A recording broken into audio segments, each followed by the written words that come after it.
let us look at the classic method of sewing on sequins, with and without overlap. The first method is the most commonly used one.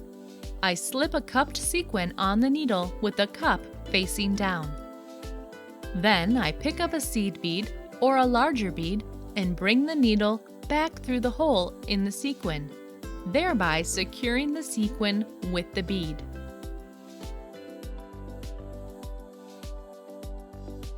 The sequin is in place. Cupped sequins are usually sewn on with the cup facing down. This way their planes give off more light. The next stitch will be made of 2 sequins with 3 seed beads in between. I slip the first sequin on the needle cup down.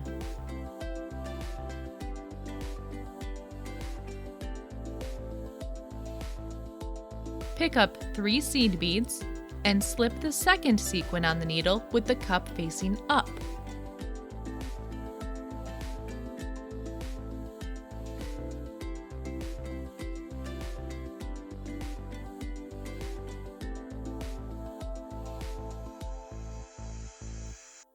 When I bring the needle down to finish the stitch, both sequins have their cup facing down and reflect the light the way I want them to. You can use it as a single stitch or make a series of stitches. I will show you both versions. Here is another way of sewing sequins. It is often used for sewing transparent sequins onto lace. They add a beautiful glow to the garment. Again, you can use individual single sequins or embroider a pattern. They will highlight the texture of the fabric in studio lights. Sequins are usually supposed to match the color of the main fabric and look neutral. The purpose of small transparent sequins is to make the garment glow. Here's how you sew them on. The sequin is placed cup down on the fabric. I bring the needle out through the hole and make 1, 2, or 3 stitches to secure it.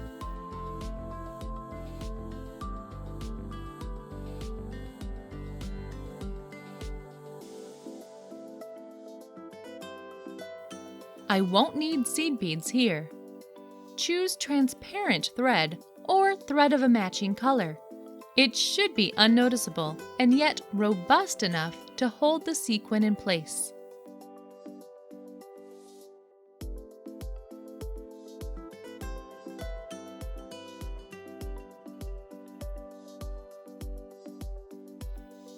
You can also sew a sequin on with a seed bead stitch.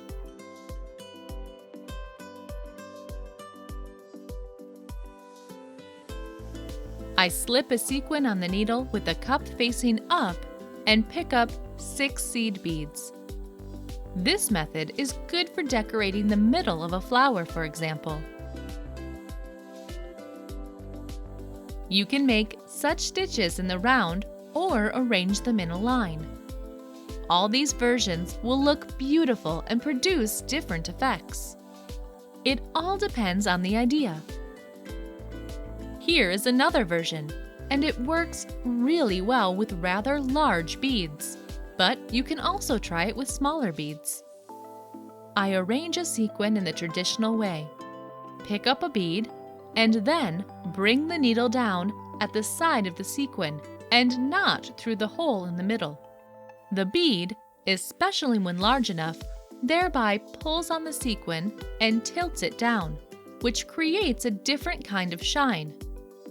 As you remember, sequins serve to reflect light, and if you make a row of sequins, you will notice how they are all tilted in the same direction, especially if you draw the thread tight. Both versions are shown here.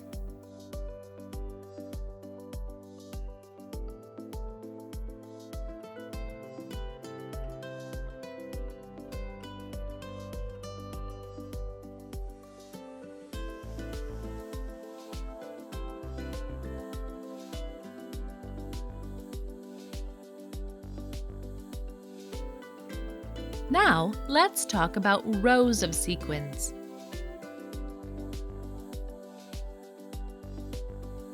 Here is the classic method when you pick up a bead and bring the needle down through the middle of the sequin. There are certain variations here. You can either bring the needle back up right at the edge of the sequin or several millimeters from it. In the first case, you will overlap the previous sequin by about half, and in the second case, the sequins will form a plain row with small gaps in between.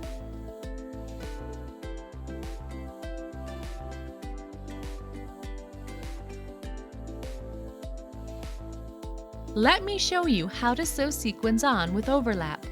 It resembles fish scales. I always bring the needle out right at the edge of the previous sequin. The turn of the row depends on where you bring the needle out. If I keep bringing the needle out lower and lower, the row will gradually turn down.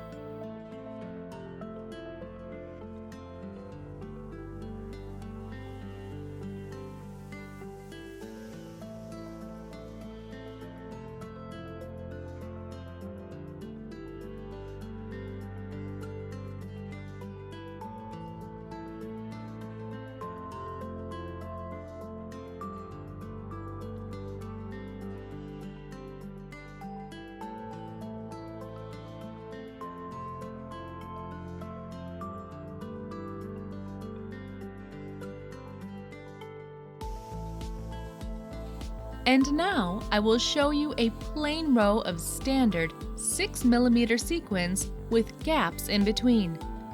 Just like before, I pick up a bead and bring the needle down through the middle of the sequin.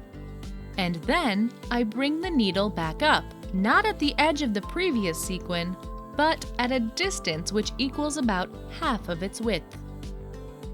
In other words, when working with 6mm sequins, I bring the needle out 3 millimeters from the edge of the previous sequin. And I sew on the next sequin just the same way. The sequins don't overlap and they will shine in a different way.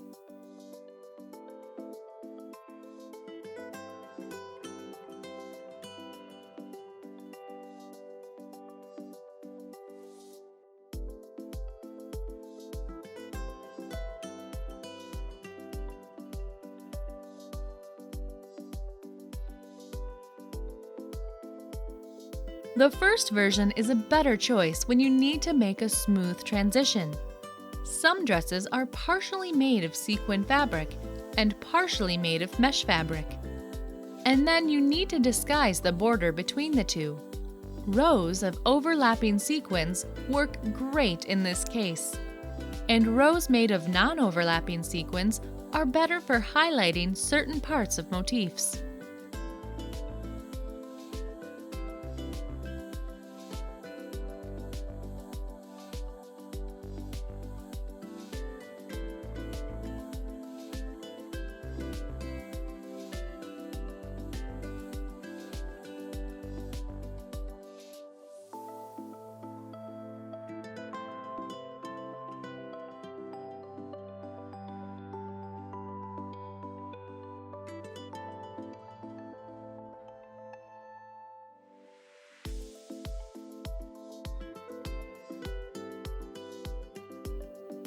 Let's move to the next stitch.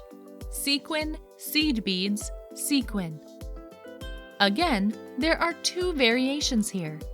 You can either make one stitch after another in a straight line, or you can make stem stitches, which I have already demonstrated with seed beads.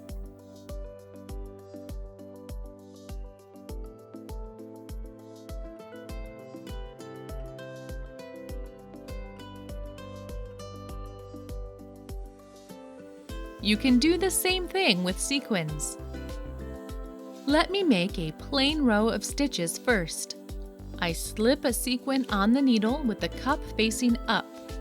Bring up 3 seed beads and slip on another sequin with the cup facing down. Both cups should face up when sewn on. I bring the needle out 3 millimeters from the end of the first stitch, half the width of the sequin. The result looks like this.